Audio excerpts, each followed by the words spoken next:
इस कहानी का पहला हिस्सा इससे पहले वाले वीडियो में है। ये कहानी का दूसरा हिस्सा है। तो सुधा अपने बेटे से छुप करके रमेश से मिलने के लिए निकल पड़ती है। रास्ते में बस यही सोच रही होती है कि पता नहीं इतने सालों में रमेश कैसा हो चुका होगा, रमेश अभी कैसा दिखता होगा, वो अब तक मुझसे इतना प्यार करता है ये तो मैं कभी जानती ही नहीं थी। उधर रमेश पूरे तरह से तैयार था सुधा से मिलने के लिए। कुछ ही टाइम के सफ़र के बाद सुधा रमेश से मिलने के लिए पहुंच जाती है।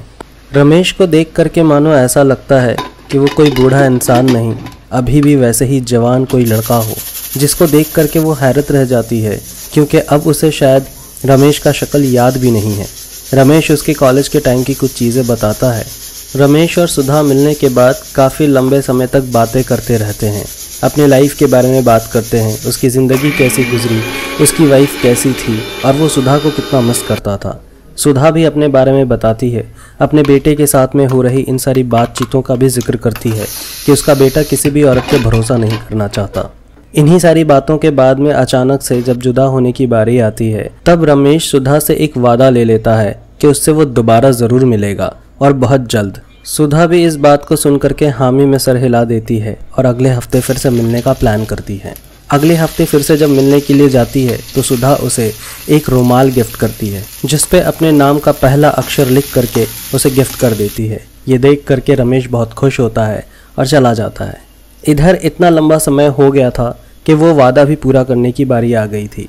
जब सुधा का बेटा ये साबित कर देगा कि उसे औरतों से क्यों नफरत है और फिर उसी के हिसाब से शादी की बात आगे बढ़ेगी। जब वो पड़ोस में रहने वाले बाबा उससे बात करेंगे और शादी के लिए उसे मना लेंगे। भाई अब बारी आ चुकी थी।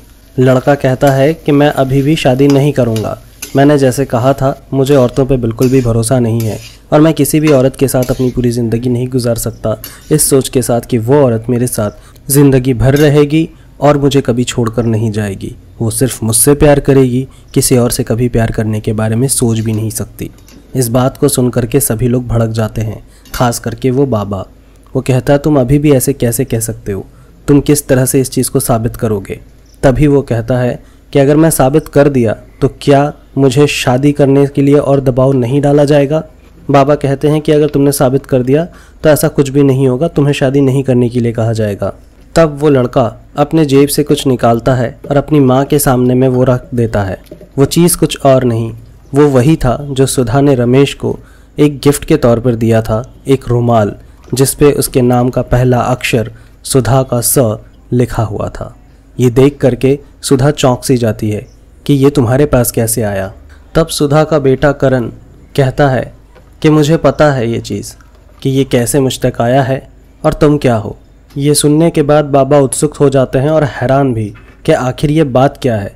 तभी वो पड़ोस वाले बाबा जो है अचानक से कहते हैं कि ये सारी बातें यूँ खुलेआम नहीं कर सकते, चलो घर के अंदर में सिर्फ ज़रूरी लोग ही साथ में होंगे और वहाँ पे जाकर के इस चीज़ का खुलासा करना होगा कि ये है क्या और माजरा क्या है।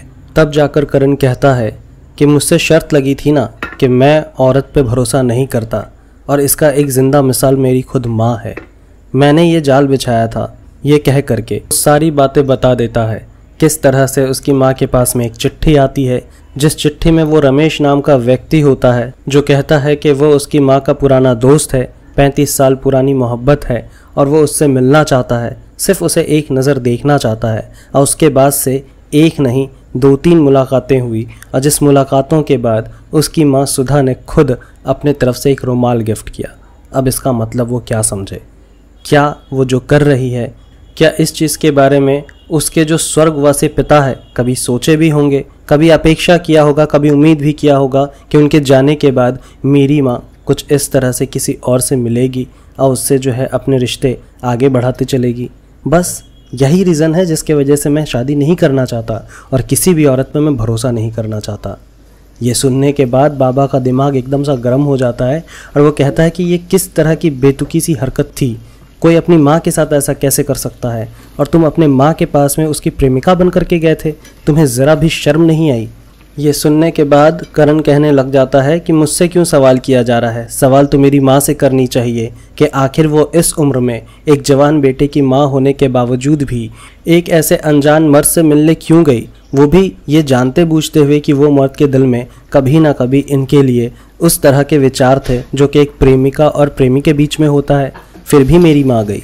अब आप ही बताओ कि एक औरत एक माँ होने के बावजूद भी ऐसा कुछ कर सकती है, तो मैं किस तरह से एक लड़की पे भरोसा करूँगा कि वो मेरे साथ ज़िंदगी भर रहेगी। ये सुनने के बाद सब तरफ से बस एक ही चीज़ आता है कि तुमने गलत किया है। ये चीज़ किसी भी तरह से सही नहीं ठहराया जा सकता।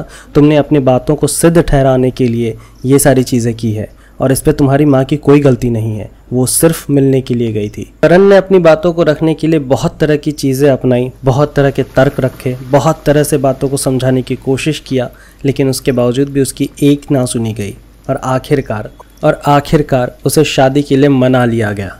पर उसी वक्त करण ने यह तय कर लिया था कि उसे आगे क्या करना है। उसने मन ही मन ठान लिया था, तुम शादी तो करवा दो, उसके बाद से देखो मैं क्या करता हूँ। करण की इस बात को सुनकर सभी हैरान हो गए थे कि शादी के बाद बीवी को लेकर के ये जंगल में क्यों रहना चाहता है।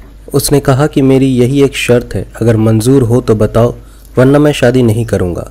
ये सुनने के बाद सभी लोग कहने लगे कि चलो, ये अभी फ़िलहाल ऐसे कह रहा होगा पर शादी करवा देते हैं। फाइनली ये शादी के लिए माना तो सही। अब ये शादी के बाद में सीरियसली अपनी बीवी को लेकर के जंगल चला जाता है और वहाँ जाकर के ज़िंदगी गुजारना शुरू करता है। अब इसके कहे अनुसार आखिरकार वही करना भी पड़ा।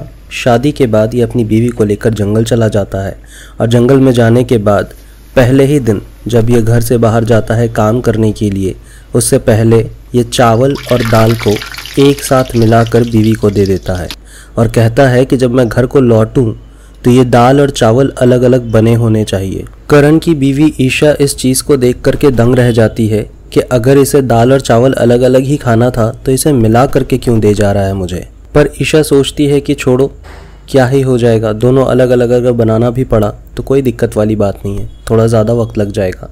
और वो ऐसे ही करके दोनों अलग अलग बनाती है, दाल और चावल दोनों को अलग करती है ढेर सारा टाइम लगाकर।